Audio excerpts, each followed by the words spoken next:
Hello दोस्तों, welcome to easy study YouTube channel. Today's topic is chronology of important ruler of Magadh empire. यानी कि मगध साम्राज्य की जो रूलर थे उन लोगों का नाम हम लोग पढ़ेंगे, यहाँ पे डिस्कशन करेंगे क्रोनोलॉजी वाइज। ये सेशन हर एक रूलर की कहानी की डीप स्टडी नहीं है, सिर्फ मेरे जैसे स्टूडेंट जिसको नाम ठीक से याद नहीं रहता है क्रोनोलॉजी वाइज किसके बाद किस कौन आया था, इसीलिए ये सेशन में लेके आया हूँ। ये टॉपिक अगर आप लोग पढ़ लेंगे छोटा सा तो आपको और कोई कंफ्यूजन नहीं रहेगा कि किसके बाद कौन रूलर आया था हमारे मगध एम्पायर में। मगध एम्पायर एक ऐसा रूलर था कि नॉर्थ इंडिया में ये ब्रॉडली एक्सपेंड हुआ था खूब लिमिटेड टाइम में। किसने किया था ये हम लोग जानेंगे टुडेज टॉपिक में। तो हमारा पहला जो राजवंश था उसका नाम था हर्यक डायनेस्टी। उसके पहले हम मगध एम्पायर बारे में थोड़ा सा पढ़ लेते हैं। 6th सेंचुरी से 4th सेंचुरी बीसी तक मगध एम्पायर एस्टैब्लिश था। ये extend from a small kingdom it became a major power in north India. यानी कि उत्तर भारत में एक बहुत बड़ा पावर हो गया था मगध एम्पायर। किसने किया था गाइस? ये किया था ना हरियांग डायनेस्टी की फाउंडर यानी कि Bimbisara. He was great king of Haryang dynasty. He spread his kingdom broadly and shifted the capital to Rajgira from Giribajra. 545 BC में बिम्बिसार हरियांग डायनेस्टी को स्टैब्लिश किया और मगध को ए ग्रेट पावर बनाया नॉर्थ इंडिया की। And he believed Buddhist and Jainism. Ancient India की ये जो हरियांग, शिशुनाग और एक डायनेस्टी है, ये सब बुद्धिस्ट से हम लोगों को पता चलता है। नेक्स्ट है अजात शत्रु।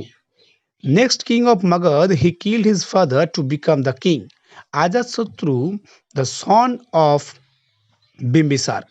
बिम्बिसार को मारने के बाद अजातशत्रु ने अपने हाथ में शासन को लिया था मगध का। इसके बाद था Udayabhadra the son of Ajatashatru. Udayabhadra के बाद था अनिरुद्ध। अनिरुद्ध के बाद मुंडा एंड मुंडा के बाद Nagadashaka. Nagadashaka the last king of Haryanka dynasty.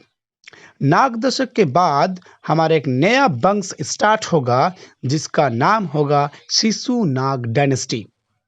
Shishunaga नाग दशक को मार देगा और एक नया वंश स्टार्ट होगा हमारा जिसका नाम होगा शिशुनाग डायनेस्टी। तो Shishunaga founded his dynasty in 413 BC with its capital in Rajgira and later Pataliputra. यानी कि इस शिशुनाग डायनेस्टी कैपिटल 2-3 बार चेंज हुआ था। Sheshnag killed Nagadashaka and establish the Shishunaga dynasty.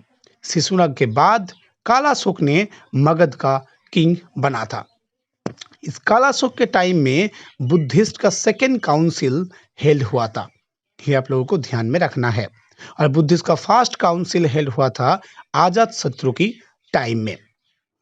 Buddhist council and Buddhist जो ग्रंथ थे उसके स्टडी करने पर ही ये जो मगध का पहला जो रूलर है हरियांग, शिशुनाग, ये लोग बुद्धिस्ट काउंसिल की ग्रंथ में बार बार बोले गए हैं। नेक्स्ट है हमारा Nanda dynasty. Mahapadma Nanda killed Kalashoka and establish Nanda dynasty. Capital था इसका Pataliputra. Nanda dynasty widely extend its kingdom and Nanda dynasty was a great army. Nanda dynasty जो लास्ट रूलर था जिसका नाम था धनानंद।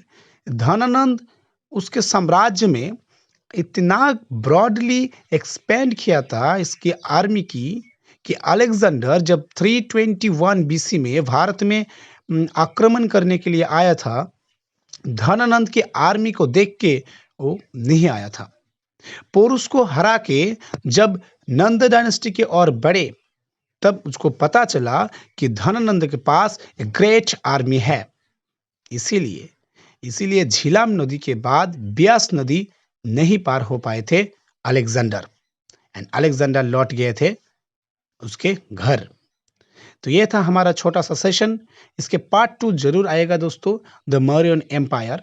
अगर आप लोगों को अच्छा लगा वीडियो, तो अगर 1% भी आप लोगों को ये वीडियो अच्छा लगा तो मैं आपको मुझे बहुत अच्छा लगेगा। अगर आप लोगों को और भी सेशन चाहिए तो मुझे प्लीज़ बताइए। द मौर्यन एम्पायर हम लोग पार्ट 2 में डिस्कशन करेंगे, क्रोनोलॉजी वाइज रूलर। तब तक के लिए थैंक यू सो मच।